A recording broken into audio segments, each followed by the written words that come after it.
Train के अंदर TT था और टिकट वगैरह चेक कर रहा था। तभी टिकट चेक करते करते वह एक ऐसी सीट पर पहुंच जाता है जहां पर दो बहुत ही खूबसूरत लड़कियां बैठी हुई थी और फिर दोस्तों उनसे बात करने लगता है और वो ऐसी ऐसी बातें बताती हैं कि वह टीटी अब अपना काम करना भी भूल जाता है और जहां पर टीटी को ड्यूटी ख़त्म करके उतरना था वह वहां पर भी उतरना भूल जाता है और बहुत आगे तक उनके साथ बैठा बैठा उस ट्रेन में चला जाता है। और फिर यहाँ पर जो होता है दोस्तों बड़ी ही रोचक कहानी है और नॉलेजफुल है, इसको पूरा ज़रूर देखिएगा। इंसान के जीवन में कैसे कैसे मोड़ आ जाते हैं आपको इस कहानी से पता लगेगा कि इंसान के जीवन में अगर उतार चढ़ाव आ भी जाएं तो उसको घबराना नहीं चाहिए, क्योंकि समय हमेशा एक जैसा नहीं रहता है। कभी ना कभी तो समय अच्छा आता है और जीवन इंसान का अच्छा बन जाता है।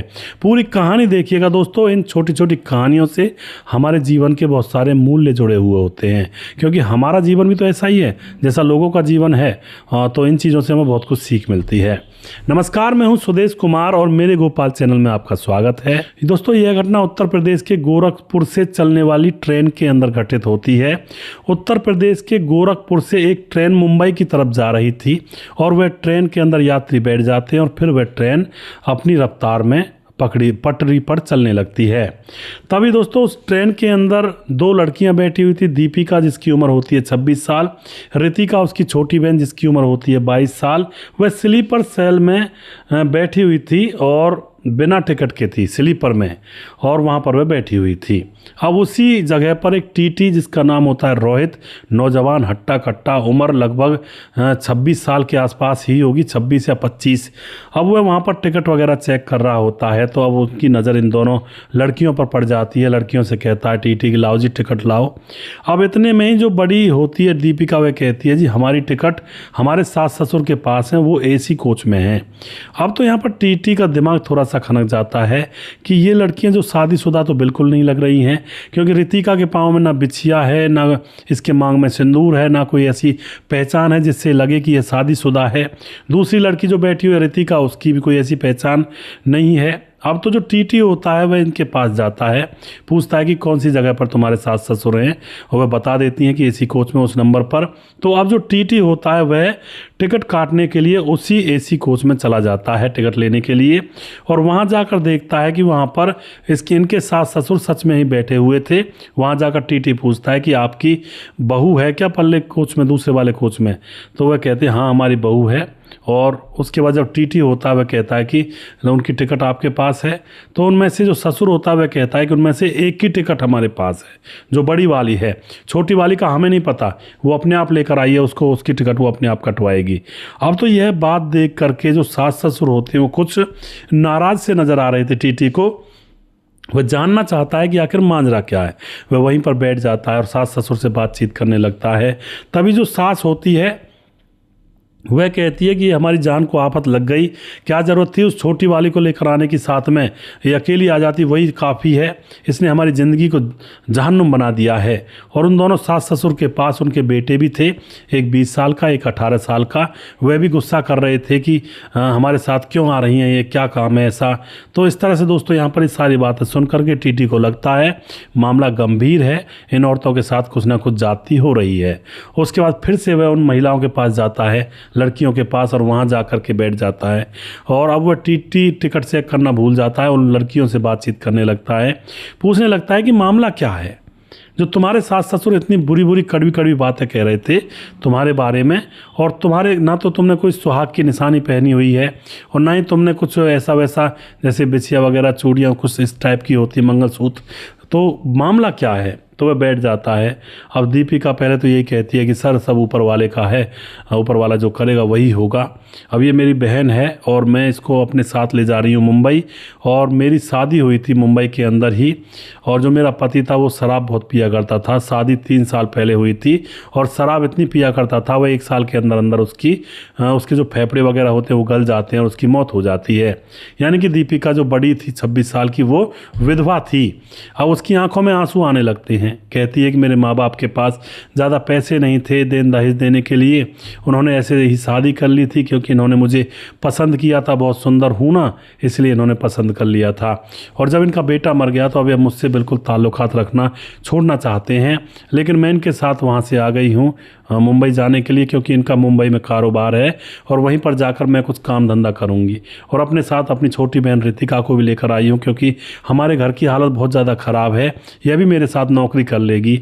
अब तो ये सारी बातें टीटी सुन रहा था और उसके दिल में दर्द छलकने लगता है कि यार बताओ, एक लड़की जिसकी उम्र अभी 26 साल है, 3 साल पहले शादी हुई थी, 1 साल बाद पति मर गया, ये कैसे अपना टाइम गुजार रही होगी, इसके ऊपर क्या बीत रही होगी, ये सारी चीज़ें वह मन मन में सोचने लगता है। धीरे धीरे वह अपनी भी कहानी बताता है कि मेरे साथ भी कुछ ऐसा ही हुआ। मेरे पापा की मौत के बाद मेरी माँ अकेली रह गई, विधवा, और उसने मुझे जैसे तैसे बर्तन मांज करके पढ़ाया लिखाया और फिर मैंने पढ़ लिख करके यहाँ टीटी की नौकरी मुझे मिल गई है और अब यहाँ पर मैं नौकरी कर रहा हूँ। और मेरी माँ हमेशा यही कहती है कि बेटा, गरीबों पर रियायत करना, कोई अगर बिना टिकट के मिल जाए और दिख रहा है कि ऐसा है, ये पैसे नहीं है इसके पास, टिकट नहीं ले सकता, तो उससे ज़्यादा परेशान मत करना। तो वह अपनी माँ के कहने से चला करता है।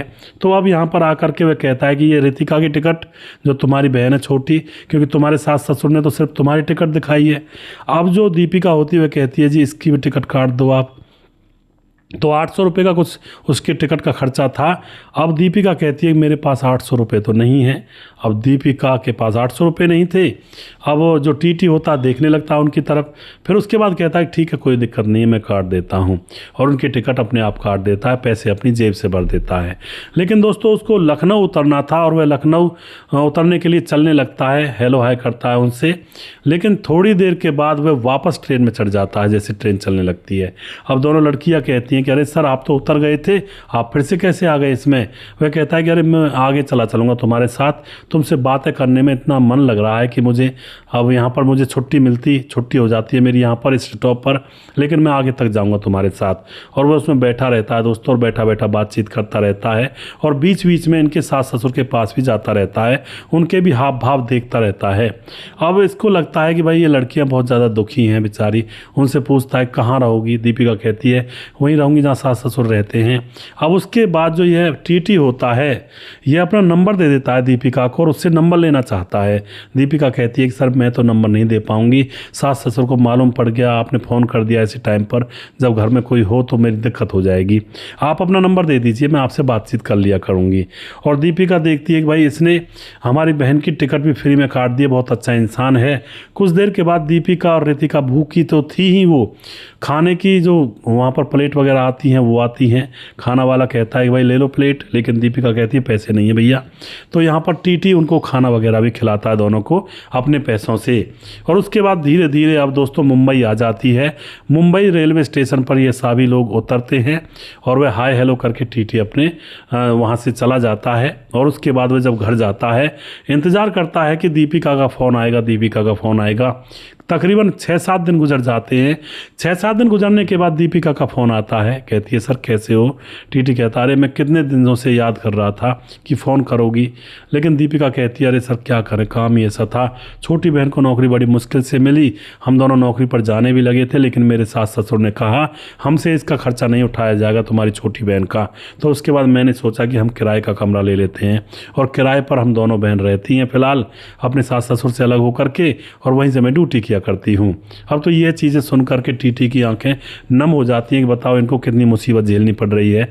माँ बाप अमीर होते तो ये मज़े से रहती, कौन नौकरी करने के लिए आता, और अगर पति भी जिंदा होता और सही होता तो अपनी कहते हैं चौधराहट जमा करके रहती है, लेकिन अब कैसे रहे। अब तो सास ससुर जैसे कह देते हैं ऐसे बेचारी रहती है। अब दोस्तों यहाँ पर इनकी बातें होने लगती हैं और बातें होते होते अब जो दीपिका होती है वो पूछ बैठती है कि सर आप ये बताओ आपने हमारा इतना केयर क्यों किया था रास्ते में, कुछ तो आपके मन में होगा। तो उसके बाद जो टीटी होता है वह एकदम से कह देता है कि दीपिका मैं तुमसे प्यार करने लगा था, इसीलिए लखनऊ उतरने की वजह मैं सीधा मुंबई तक आपके साथ आ गया और मैं तुमसे प्यार करने लगा हूँ, आई लव यू। अब दोस्तों दीपिका उधर से चुप हो जाती है और अब ये समझता है टीटी रोहित की कहीं ऐसा ना हो बुरा लग गया हो इसको।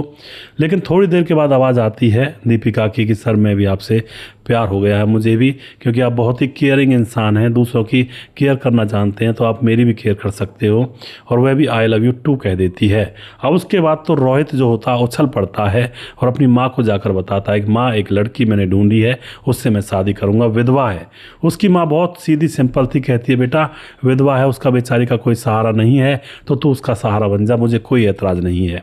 और उसके बाद ये दोनों मिलने लगते हैं और मिलते मिलते दोनों एक दूसरे के साथ शादी कर लेते हैं। इनका घर बस जाता है और उसके बाद जो रितिका छोटी बहन होती है उसकी नौकरी वगैरह छुड़वा देता है टीटी और कहता है कि यह इसकी मैं शादी करवाऊंगा, यह मेरी बहन के बराबर है। और फिर दोस्तों ये दोनों शादी करके आराम से रहते हैं, एक बच्चा भी पैदा हो जाता है।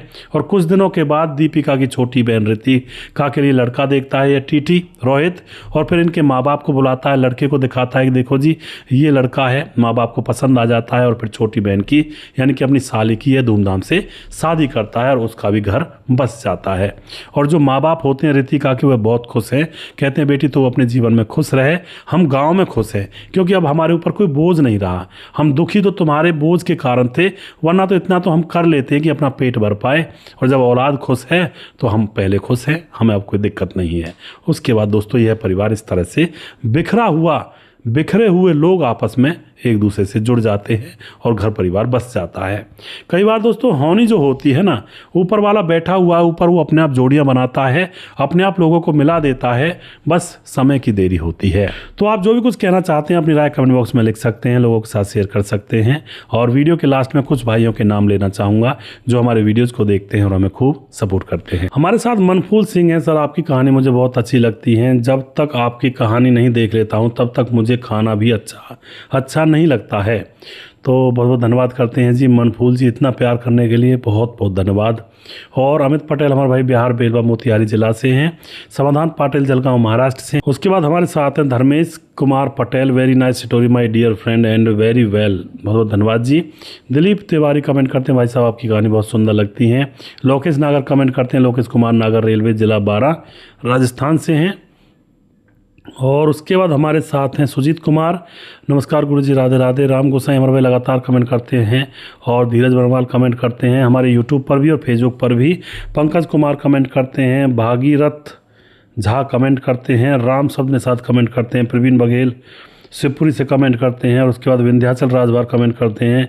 सुजीत कुमार कमेंट करते हैं दोबारा से। और रजत सैनी कमेंट करते हैं। मोनू जैन हैं। संजीव कुमार कमेंट करते हैं। और उसके बाद हमारे साथ संतोष ओझा जी कमेंट करते हैं। और उसके बाद हमारे साथ राजेश कुमार कमेंट करते हैं। और सूरज डी हमारे भाई फिजी से कमेंट करते हैं। और हमारे साथ राधे श्याम शर्मा से जयपुर राजस्थान से हैं। और जी राम मोहम्मद यासीन लाहौर पाकिस्तान से हैं। राजकिशोर चौरसिया महाबलेश्वर महाराष्ट्र से हैं। छगनदास खारडा बांध राजस्थान से हैं। और दुर्योधन भाई लगातार कमेंट करते हैं। सुशील चौधरी हमारे भाई लगातार कमेंट करते हैं। जिस भाई का नाम रह गया उस भाई का नाम अगले वीडियो में ज़रूर लूँगा। अगला वीडियो बहुत जल्दी फिर से लेकर आऊँगा। आप लोग कमेंट किया करें जिससे कि मैं आपके नाम ले सकूँ। जय हिंद, जय भारत।